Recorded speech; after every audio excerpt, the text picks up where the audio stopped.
গাজর দিয়ে হালুয়া, বরফি, সন্দেশ এগুলো তো অনেক খেয়েছেন। আজকে আপনাদেরকে বানিয়ে দেখাবো গাজরের একবারে নতুন একটা রেসিপি। আমি এই রেসিপিটার নাম দিয়েছি গাজরের রসমালাই। দেখতে যতটা সুন্দর, খাইতে কিন্তু তার চেয়েও বেশি মজার। আমি লিটারেলি এই খাবারের ফ্যান হয়ে গিয়েছি। এটা একবারে নরম, তুলতুলে, সফট, মুখে দিলে গলে যাবে এরকম। বাটিতে নিয়ে আমি ক্যামেরাতে যখন শ্যুট করছিলাম, প্রথমবার খাওয়ার পরে I can stop my self. আমার মনে হচ্ছে খেতেই থাকি, বুঝেন অবস্থা। তো আর প্যাচাল পারবো না, সরাসরি নিয়ে যাচ্ছি আপনাদেরকে আমার কিচেনে। আমি এখানে 3টা মিডিয়াম সাইজের গাজর নিয়ে নিয়েছি। খোসাগুলো ছিলে নিয়ে ছুরি দিয়ে ছোট ছোট পিসেস করে কেটে নিয়েছি। আর ওজন হিসাবে যদি বলি, সেক্ষেত্রে এখানে 300 গ্রামের মতো গাজর আছে। এখন এই গাজরের পিসেসগুলো আমি ব্লেন্ডারের মধ্যে নিয়ে নিলাম, আর তার সাথে দিয়ে দিচ্ছি 1/4 কাপ এখানে আছে দুধ। দিয়ে খুব সুন্দরভাবে একদম মিহি একটা পেস্ট আমি বানিয়ে নিয়েছি। আর এখান থেকে 2 টেবিল চামচের মতো গাজর পেস্ট আমি সরিয়ে রাখছি। ওটা আমি পরে কাজে লাগাবো, আপনাদেরকে দেখিয়ে দিব। এখন একটা কড়াইয়ের মধ্যে আমি এই যে গাজরের পেস্টগুলো নিয়ে নিলাম। এখন ব্লেন্ডারের মধ্যে 1 কাপ মতো গরুর দুধ আমি দিয়ে ব্লেন্ডারটা ধুয়ে এর মধ্যে দিয়ে দিচ্ছি, যাতে করে একটুও গাজরের পেস্ট ওয়েস্ট না হয়। আর এই যে দেখতে পাচ্ছেন, এখন চুলার জালটা অন করে দিয়ে এটা আমি 2 থেকে 3 মিনিটের মতো জাল করে নিব। জাল করার পর এই মিশ্রণটা সামান্য একটু ঘন হয়ে গেছে, আর আমার গাজরগুলাও কিন্তু খুব সুন্দরভাবে সিদ্ধ হয়ে গেছে।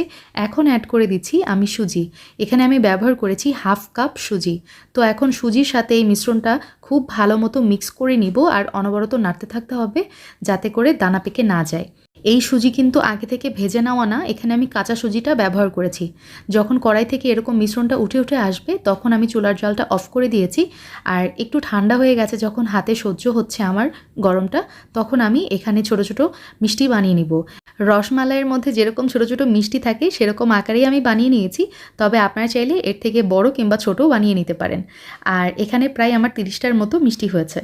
এখন এই মিষ্টিগুলোকে আমি ঘড়ি ধরে 10 মিনিটের জন্য ভাপ দিয়ে নিব। এই যে চুলাতে গরম পানির ওপর একটা স্টিমার রেখেছি, দেখতে পাচ্ছেন রাইস কুকারের সাথে যে স্টিমারটা আসে, তার উপরে ঢাকনা দিয়ে আমি ওয়েট করছি 10 মিনিট।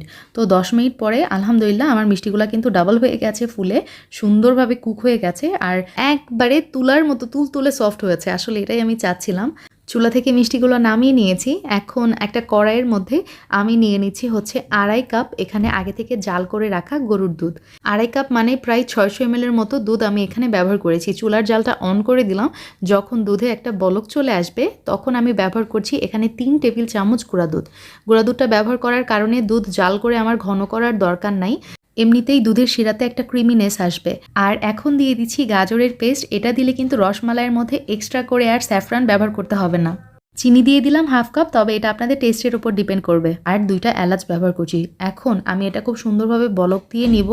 এই ধরেন 2 মিনিটের মতো আমি খুব ভালোভাবে এটা জাল করে নিয়েছি। তারপরে আমি অ্যাড করে দিব ওই যে গাজরের মিষ্টিগুলা, যেটা আমি একটু আগে বানিয়ে রেখেছিলাম।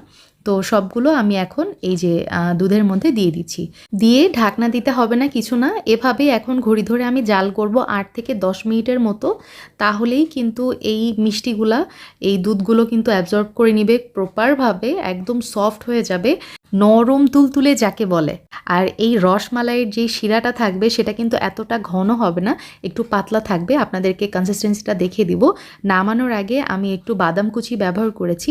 তো দিয়ে কিছু সময় নাড়াচাড়া করে, মানে একদম আলতো হাতে না, মানে নেড়ে নিতে হবে। আর চুলার জালটা আমি অফ করে দিয়ে ঢাকনা দিয়ে এখন এটা ঠান্ডা হওয়ার জন্য আমি ওয়েট করছি। তো যখন ঠান্ডা হয়ে যাবে, এটা দেখলে যে কারো মন ভরে যাবে আলহামদুলিল্লাহ। এটা যে দেখতে এতটা সুন্দর, আর খেতে তো হয়েছে মাশাল্লাহ। আর এখন রসমালাইয়ের যে শিরাটা আমি রেখেছি, তার কনসিস্টেন্সিটা দেখেন, একবারে পাতলা টাইপ হবে, একদম বেশি ঘন না কিন্তু। কারণ এটা যখন আপনি ফ্রিজে রাখবেন, ঠান্ডা হয়ে যাবে, তখন এটা কিন্তু আরও ঘন হয়ে যাবে। সো এটাই আমি মনে করি পারফেক্ট। আর এই যে চামচ দেওয়ার সাথে সাথে কেটে গেল, একবারে সফট, মুখে দিলে গলে যাবে আলহামদুলিল্লাহ। অনেক মজা হয়েছিল। আর এই গাজরের রসমালাই আপনারা এয়ারটাইট বক্সে নর্মাল ফ্রিজে রেখে দিলে 4 থেকে 5 দিনের মতো অনায়াসেই ভালো থাকবে। আবার দেখা হবে। আল্লাহ হাফেজ। আসসালামু আলাইকুম।